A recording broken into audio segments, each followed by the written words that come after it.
and saying, here, you can call him right now. And it was a Saturday, so the office was closed, but then Monday morning, I don't know, I think they got like 50 voicemail messages when they opened the office. One of my favorite stories was when we said, here, we have his office number speed dialed into our phones. And someone said, oh, give me the phone. I have his home phone number. I'm going to call him and his wife right now.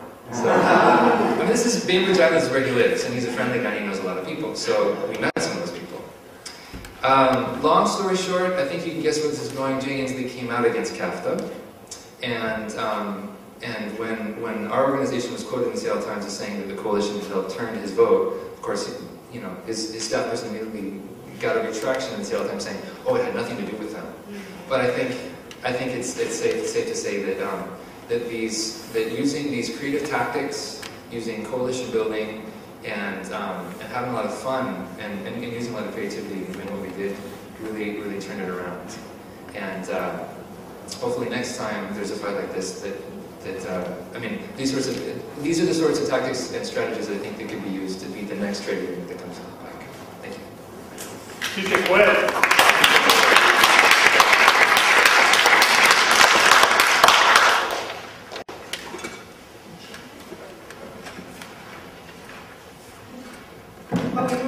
Let me just quickly summarize the great progression of ideas through the four speakers, which really echo themes of this conference. So, Wondwossen started with the observation: fair trade's not just an economics markets issue, but it's about social justice, it's about the environment, it's about power relationships. And Lupe brought back a theme from this morning about within the supply chain, when you get price pressure pushed down to the lowest level, this is a key issue. This is something that creates a challenge. And also he made the observation, which echoed what Richard Freeman said last night: brands care about their reputation, so it comes back to the response of consumers. And then both Jeremy and Rachel talked about tactics, but really tactics about getting messages to consumers, getting messages to voters.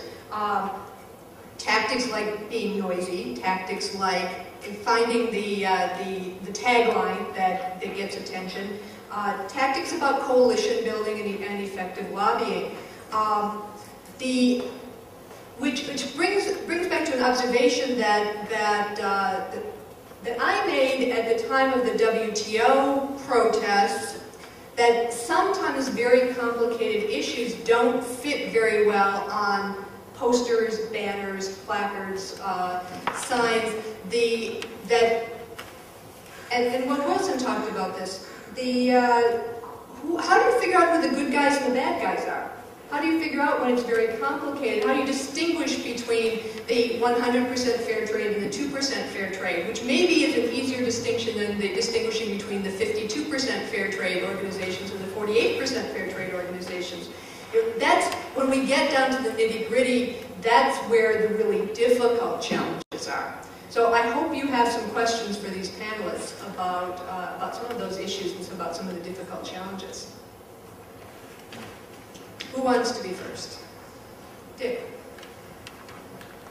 I sometimes think that in the job description of management, in this case, President Norton, there's almost, I don't know if it's taught to them in management programs they attend, but their gut level reaction is, whether Democrat or Republican, whether liberal, moderate, or conservative, to say no for fear of antagonizing some interest group. And I presume in this case, President Emmert had some concerns along. I'm assuming it just because part of the job description of the president of a university like Washington. Any reactions? I would agree with you that he's got a hard job. He's got to make everybody, that are his constituents happy, right? He probably had someone at the same time that we were saying we want our clothes to be essentially, fairly made, right?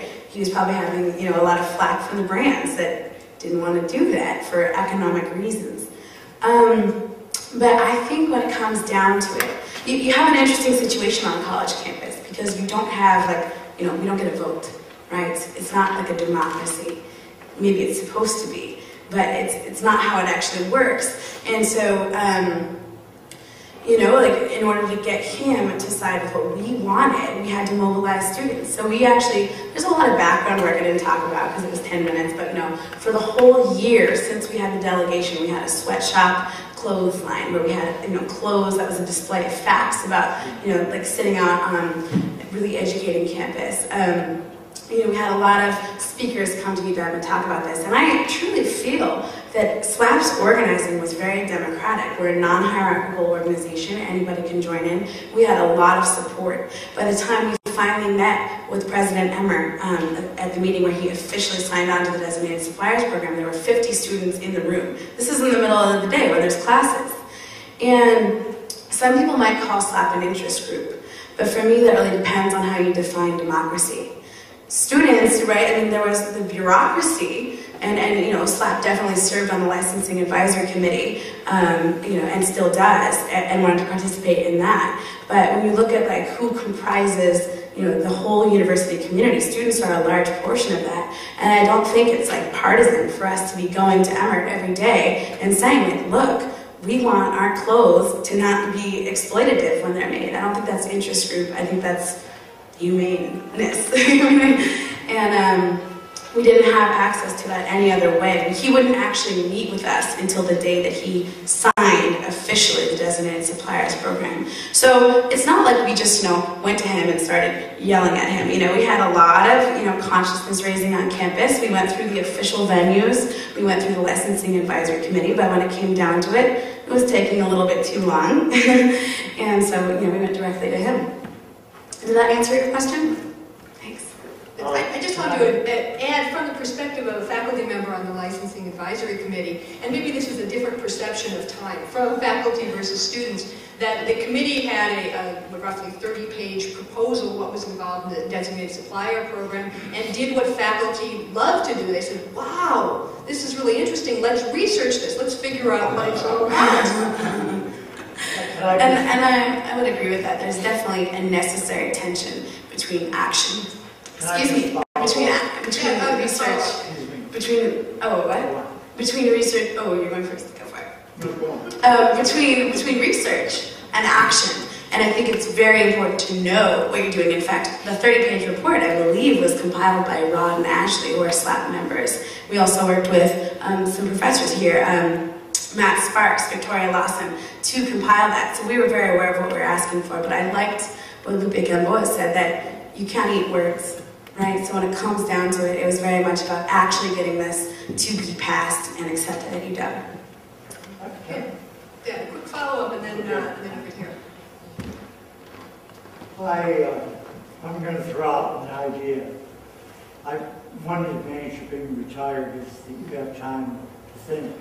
I used to teach in business school with Deborah.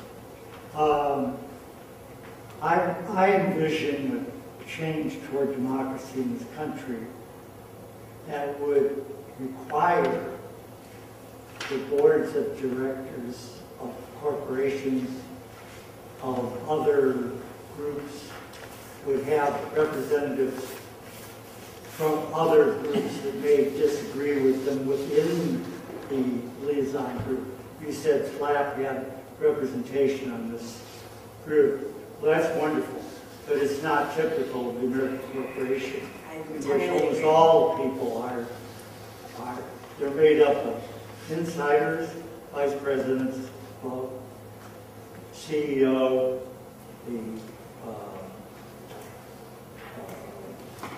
their lawyers, and other people who have self-interest to think along the line of the head of that corporation. We could use some democracy in the board of directors' office. Thank you. We have a question back here. Yeah. Did any of the students in your coalition either work for a hat factory before they came to school, or were they planning on doing it afterwards? And I ask that question because my union just basically says the hats all have to say made in the USA.